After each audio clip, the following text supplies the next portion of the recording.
Alright, so this is Fury Unleashed, an action-y, platformery, shootery, roguelite-y thing by Awesome Games Studio, which is a pretty apt name, that has a comic book presentation style. And by that I mean it is a comic book. Everything in this game is presented as if it were a comic, and this whole visual theme and everything is really, it sort of oozes from every pore, because as you can see there, even the map, the in-game map, is presented like comic panels. Everything is comic book themed. Of course, the art style is as well. Each individual adventure with each different tile set is also themed as taking place in a different comic book. And things like chests are actually sort of like portal panels, and there are other story events and things that I'm not going to show that also have this sort of comic-y theme. So yeah, everything in this game very much is based around this visual theme of it being in a comic book, which is really neat because although graphic novel / comic book graphic styles are not super uncommon, it is pretty rare to see a game that actually presents itself in such a cohesive way as taking place in a comic book. With even instances like this, where there's a sort of chaotic invasion of like inkless creatures that happens, that's pretty neat. Like it's just sort of being sketched and isn't finished yet, which is pretty cool. And even down to the experience and currency of the game, which is ink. Black ink is for leveling up your character, gold ink is for spending in runs on shops and blessings and the like, and red ink are health pickups.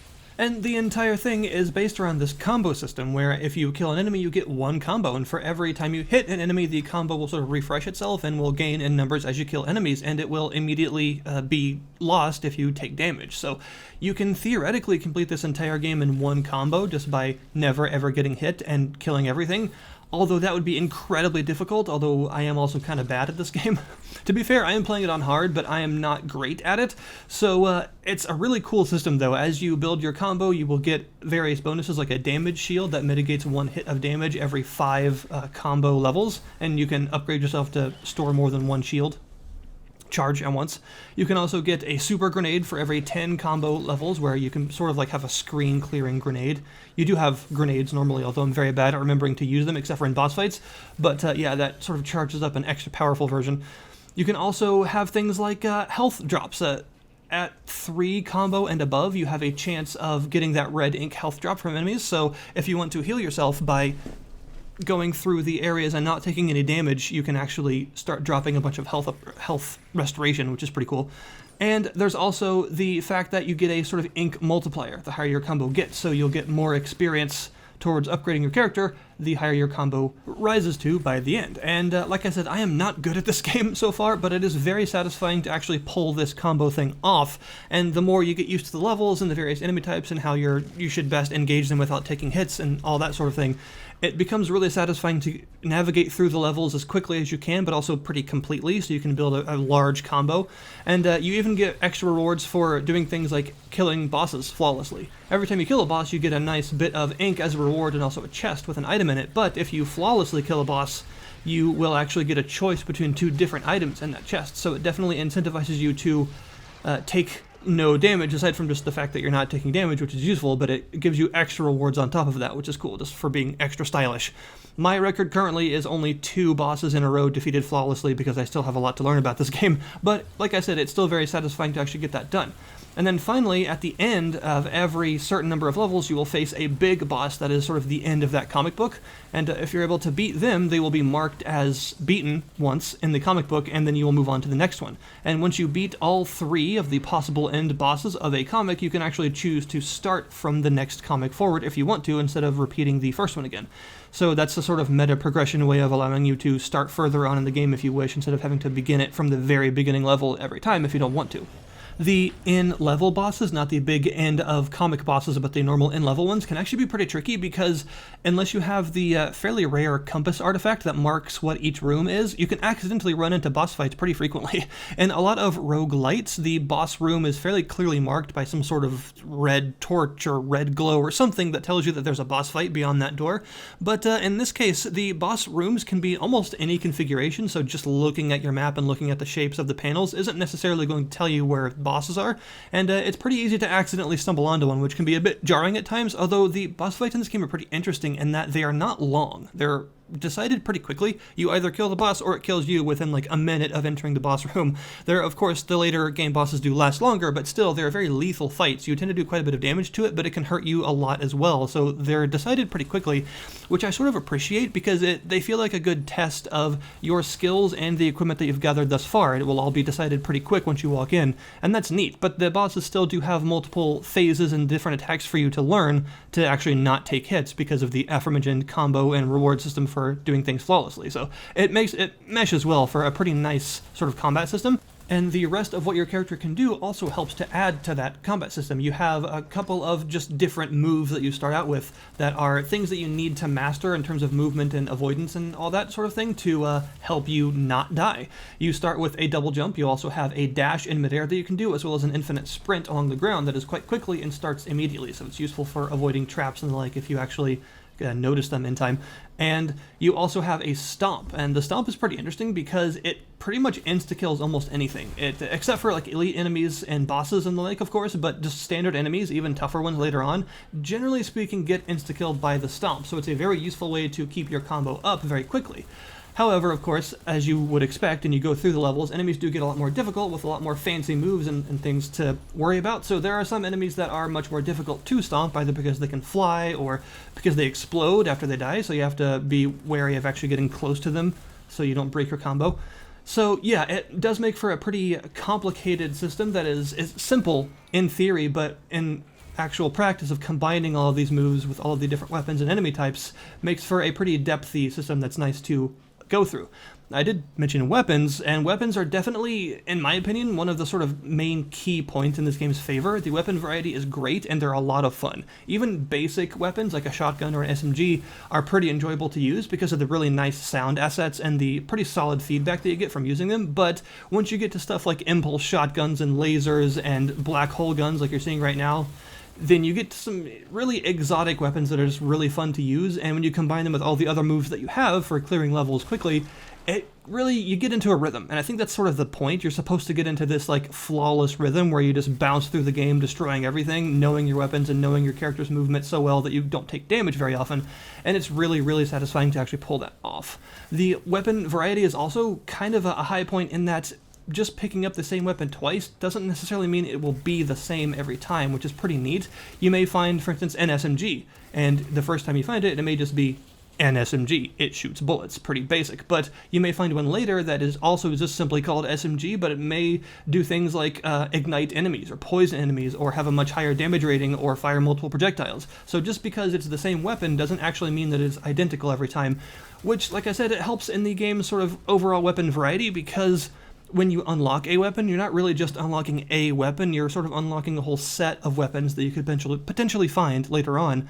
And for instance, I found a laser the first time I actually unlocked the laser, it was just a laser. It was a nice sort of, as you would probably expect, it damages enemies as long as you keep the beam trained on them. But then later on in that same run, I found another laser that just had the same name, but it looked a bit different, and it actually fired out 3 lasers at once in sort of a trident configuration and caused enemies to explode when it killed them, which was a lot of fun. So the weapon variety is definitely the high point of the game for me because it's not just about variety in possible weapons, it's about variety in how each individual weapon can be used differently and can appear in different forms across the game. Now, you do also have the aforementioned grenades, and there are various types of those, although I'm very bad at remembering to use them unless I'm in a boss fight.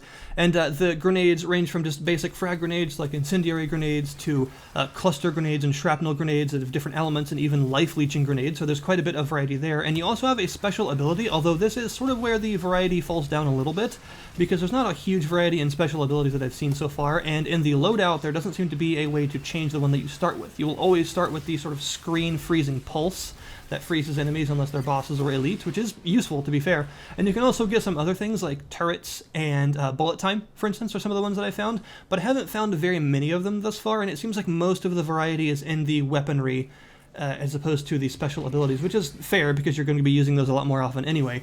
So, and the upgrade system that I mentioned, the sort of meta progression system, involves this black ink that you get from killing things, and the higher your combo is, the more ink you get, and once you die, this ink will be put into an experience gauge, and every time you level up, you'll get some skill points to spend on a pretty large skill tree, And the skill tree's actually got some nice stuff in it. It isn't just like, plus 1% damage or anything like that. There are some fun things like extending your combo timer, extending the number of shield charges you get, allowing you to get special like screen projectile clearing pulses when you use your special ability, making your grenades charge up to the aforementioned super grenade every 10 kills, and all sorts of things of that nature, including your more basic stuff like more health, which is boring but also extremely useful, and I'm glad it's there.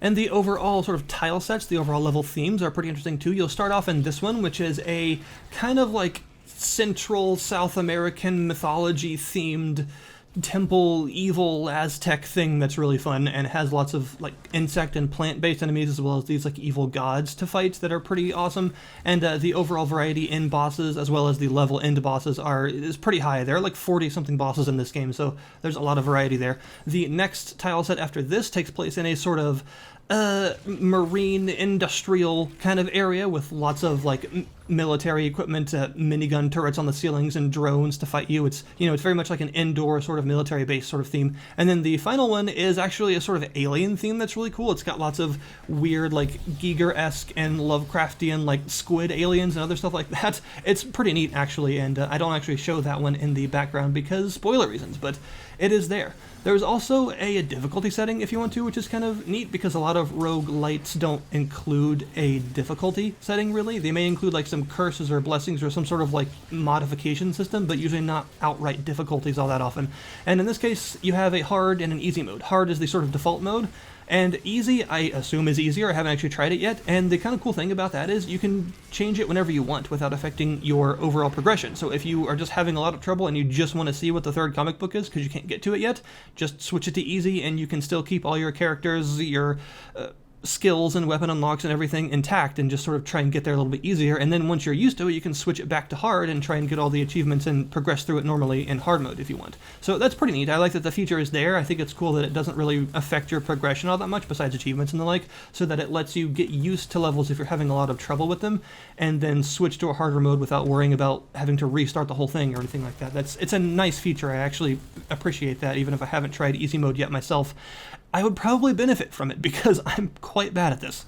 Overall, it's just a really nicely designed package with a ton of content and some really fun weapons and stuff like that, and it can also be played cooperatively, like split screen, and I think you can also do like remote play together, and the devs are planning on, at the time of writing this, it's not quite in yet, but they're planning on adding an online co-op mode as well, although the whole remote play together thing will definitely help with that as it is right now, which is just a super cool feature that I'm glad Steam sort of helps develop.